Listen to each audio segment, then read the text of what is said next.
धर्म स्नेही बंधु, जब हम किसी भी कार्य के लिए प्रारंभ करते हैं तो कार्य के प्रारंभ में मंगलाचरण किया जाता है और जो कार्य मंगलाचरण पूर्वक होता है वह कार्य निश्चित सानंद संपन्न पूर्ण होता है। मंगलाचरण का मतलब यह होता है विघ्नों का निवारण। विघ्नों का निवारण, आपत्तियों का निवारण, विपत्तियों का निवारण, अंतराय कर्म के लिए दूर करना। प्रायः हम देखते हैं कि हमारे कार्यों में विघ्न आती हैं, बाधाएं आती हैं। उन बाधाओं को निवारण करने के लिए हमारे आचार्यों ने जैन आगम में मंगलाचरण की व्यवस्था को व्यवस्थित किया। और जब हम मंगलाचरण करते हैं, कोई भी शुभ अनुष्ठान, कोई भी अच्छा कार्य करते हैं, तो उस अच्छे कार्य में मंगलाचरण जैसे भगवान का महाअभिषेक होता है, तो भगवान के अभिषेक के समय में मंगलाष्टक होता है। मंगलाष्टक के द्वारा हम इस कार्य के लिए शुभारंभ करते अभिषेक को। और जब हम कोई ग्रंथ के लिए प्रारंभ करते हैं तो मंगलाचरण के द्वारा प्रारंभ करते हैं। हर आदमी मंगल चाहता है, कोई भी अपना अमंगल नहीं चाहता है। सोचता कि भगवान हमारा मंगल हो, सभी का मंगल हो, किसी का भी अमंगल ना हो। तो इस उद्देश्य को लेकर के मंगलाचरण दोनों हाथों को जोड़ करके विनय भाव से हम मंगलाचरण के द्वारा ग्रंथ का प्रारंभ करते हैं। और यहाँ पर चंद्रगुप्त की 16 सपने, चंद्रगुप्त ने इस पंचम काल में 16 सपने के लिए देखा और वे 16 सपने उन्होंने देखे। तो उनका फल क्या है? पंचम काल में उनका फल स्पष्ट परिलक्षित होता है, स्पष्ट दिखाई देता है कि उनका फल क्या है। ऐसे 16 सपने शतक का मंगलाचरण के रूप में जो मंगलाचरण है, उस मंगलाचरण में ये दिया 16वें श्री शांतिनाथ को शत शत बार प्रणाम, मंगल कार्य के आदि में लेना प्रभु का नाम। यहाँ पर 16वें शांतिनाथ भगवान को मंगलाचरण में स्मरण किया गया। जब हम मंगलाचरण करें तो पंच परमेष्टि में से किसी एक न एक परमेष्टि का नाम उच्चारण हमारे लिए करना चाहिए। और ये पंच परमेष्टि भगवान हमारा मंगल करने वाले हैं। पंच परमेष्टि भगवान के निमित्त से हमारा मंगल होने वाला है। पंच परमेष्टि भगवान के निमित्त से हमारा अच्छा होने वाला है। पंच परमेष्टि की आराधना किए बिना कोई भी व्यक्ति संसार के बंधनों से मुक्त नहीं हो पाया।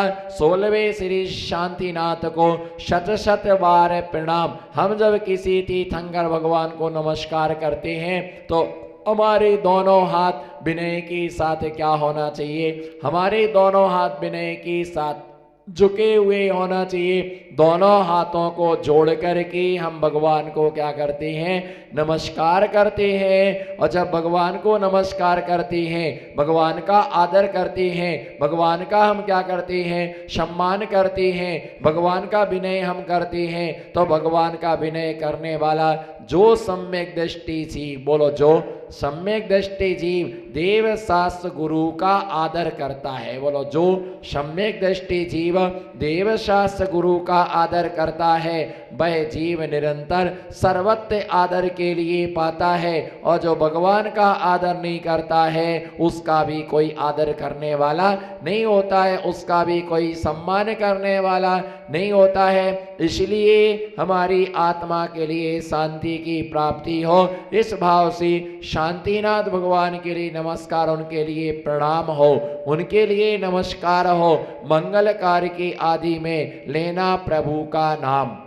जब भी मांगलिक कार्य होता है तो सबसे पहले अगर हमारा मुख खुले, बोलो अगर हमारा अगर हमारा मुख खिले खुले तो सबसे पहले हमारे मुख से भगवान का नाम निकलना चाहिए और ओम नमः सिद्धेभ्या, बोलो ओम नमः सिद्धेभ्या। इसलिए हमारे आचार्यों ने कहा कि कभी भी हो पंच परमेष्टि भगवान की आराधना करते रहो। सोने से पहले क्या करना चाहिए? पहला प्रश्न है मंगलाचरण के आधार पर, सोने के पहले क्या करना चाहिए और जागने के बाद क्या करना चाहिए? बोलो सोने के पहले क्या करना चाहिए? कोने कोने से आवाज आए, सोने से पहले क्या करना चाहिए और जागने के बाद में क्या करना चाहिए? जागने के बाद भागना चाहिए है?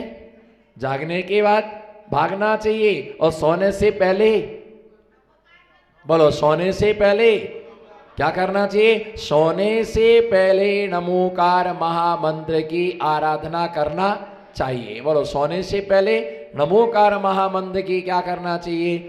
बोलो सोने से पहले 9 बार नमोकार महामंत्र की आराधना करना चाहिए और जागने के बाद भी 9 बार नमोकार महामंत्र की आराधना करना चाहिए। क्यों? इसलिए 9 बार नमोकार मंत्र की, जिससे हमारी रात्रि का सफर अच्छा हो जाए। बोलो जिससे हमारी रात्रि का सफर, ईमानदारी का परिचय देना, मैं भी पूछने वाला आपसे है ना। रात्रि का 9 जागने सोने से पहले 9 बार नमोकार मंत्र इसलिए पढ़ा जाता है जिससे हमारा रात्रि का सफर मंगलमय हो। बोलो क्या?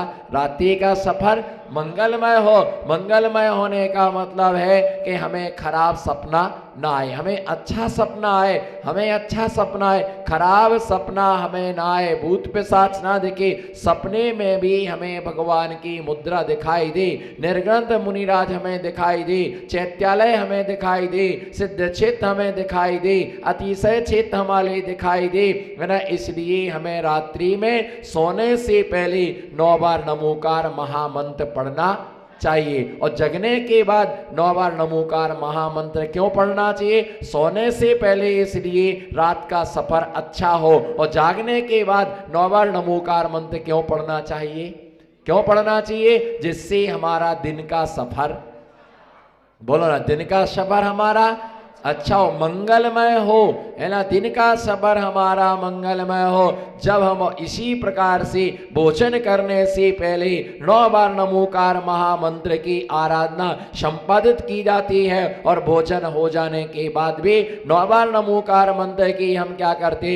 आराधना करते हैं, है ना। भगवान का भोजन से पहले भजन और भोजन के, बोलो भोजन के पहले भजन और भोजन के बाद में भजन। और जो नमोकार महामंत्र पढ़ के भोजन करता है वो अनछना पानी नहीं पी सकता है, वो आलू नहीं खा सकता है, वो प्याज नहीं खा सकता है, वो किसी प्रकार से अवक्ष्य वस्तुओं का सेवन नहीं कर सकता है ना। ध्यान रख करके चलना, क्योंकि आलू खाने वाला 9 बार नमोकार मंत्र नहीं पढ़ेगा और 9 बार नमोकार मंत्र पढ़ने वाला आलू, बोलो 9 बार नमोकार मंत्र पढ़ने वाला वो सोचेगा कि मैं आलू खा रहा हूं और भगवान को याद कर रहा हूं, भगवान मेरे विषय में क्या सोचेगा। इसलिए जितने भी त्यागी व्रती होते हैं, जब वो भोजन करते, आहारचर्या चालू करते हैं तो 9 बार क्या पढ़ते हैं? नमोकार मंत्र पढ़ते हैं। बिना नमोकार महामंत्र की उनका भोजन प्रारंभ होता नहीं है। हमारा मूल मंत्र ही नमोकार मंत्र है। बोलो हमारा मूल मंत्र ही, हमारा मूल मंत्र नमोकार मंत्र है। और जिसे नमोकार महामंत्र नहीं आता है वह जैन कहलाने का अधिकारी, वह जैन कहलाने का अधिकारी नहीं है। क्योंकि नमोकार महामंत्र के बिना पापों का समूह नाश होने वाला नहीं है। पापों को नाश करने के लिए 105 नमो यारो, मुझे लगता आपको आता नहीं है। अगर किसी को आता है तो उसका ओंठ खुलता नहीं है। बोलो 105 नमो यारो, शब्द पाप प्रणाशरो मंगलानम च सर्वेशा प्रथमम मंगलम भवेत्। कभी भी मंगलाचरण करने का नंबर आए, समझो, कभी भी मंगलाचरण करने का नंबर आए तो मना मत करना। किसी ने कहा कि आप मंगलाचरण करेंगे, नहीं नहीं हम नहीं करेंगे, डर लगता है। कभी भी नमो का मंगलाचरण कुछ नहीं आता है, नमोकार मंत्र महा मंत्र पढ़ करके शुरू कर दीजिएगा। मंगलाचरण करने का मतलब क्या होता है कि आज की धर्म सभा का शुभारंभ करने का मौका मुझे मिला। बोलो, आज के धर्म सभा शुभारंभ करने का मौका हमें मिला। इतना बड़ा सौभाग्य आज हमारे लिए प्राप्त हुआ कि महाराज श्री की देशना करने की पहले हमें ये सौभाग्य मिला और मंगलाचरण करने का मौका। ध्यान से सुनना, मंगलाचरण कर जो व्यक्ति मुनियों की सभा में आकर के मंगलाचरण करता है और मंगलाचरण पूर्वक मुनियों की वाणी कीर्ति है, उस इतना पुण्य अर्जित करता है मंगलाचरण करके, अगले जन्म में तीर्थंकर भगवान के है ना शासन काल में जन्म लेता है। और जब भगवान तीर्थंकर जिनेंद्र की दिव्य ध्वनि कीर्ति है तो प्रमुख श्रोता बनकर के वह सभा में सबसे आगे उसे बैठने के लिए है ना मिलता है। सबसे आगे वो समूषण में मंगलाचरण करने का फल, बोलो मंगलाचरण करने का फल, कि उसी समूषण में सबसे आगे बैठने का मौका मिलता है ना। उसकी है ना सामने भगवान की दिव्य ध्वनि कीर्ति है, हम डरते हैं मंगलाचरण हम नहीं करेंगे। अरे कुछ भी आए, आप नमोकार महामंत्र ही मूल मंत्र है, नमोकार मंत्र पढ़ करके आप मंगलाचरण कर दीजिएगा। कोई भजन आता है उसके द्वारा आप मंगलाचरण कर देना, पर कभी मंगलाचरण करने के लिए मना नहीं करना। और ये मौका किसको मिलेगा मंगलाचरण करने का, बताइएगा। प्रतापगढ़ की चैतन्य आत्माओं, मंगलाचरण करने का मौका उस व्यक्ति को मिलता है जो सबसे पहले सभा में आता है ना। सबसे बाद में आने वाले व्यक्ति को ये सब देखने को नहीं मिलता है। मंगलाचरण एक ऐसा होता है जिसके बिना धर्म सभा का शुभारंभ नहीं होता है। मंगल कार्य के आदि में है ना लेना प्रभु का नाम, उसके आदि में भगवान का नाम लेते हैं है ना। इसी प्रकार से है ना देव का, शास्त्र का और गुरुओं के लिए अब उनकी वंदना करने के लिए, उसके लिए कहा जाता है आगम वाणी प्रभु की वाणी, जन जन कल्याणी, जो भी सुनता प्रभु की वाणी धन्य धन्य प्राणी। क्या है? आगम वाणी प्रभु के वाणी। सबके लिए हमारे साथ उच्चारण एक साथ सबको गाना है। आगम वाणी प्रभु के वाणी, जन जन कल्याणी,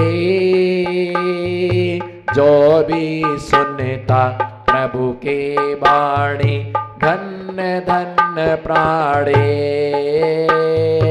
जो भी सुनता प्रभु की वाणी धन्य धन्य प्राणी।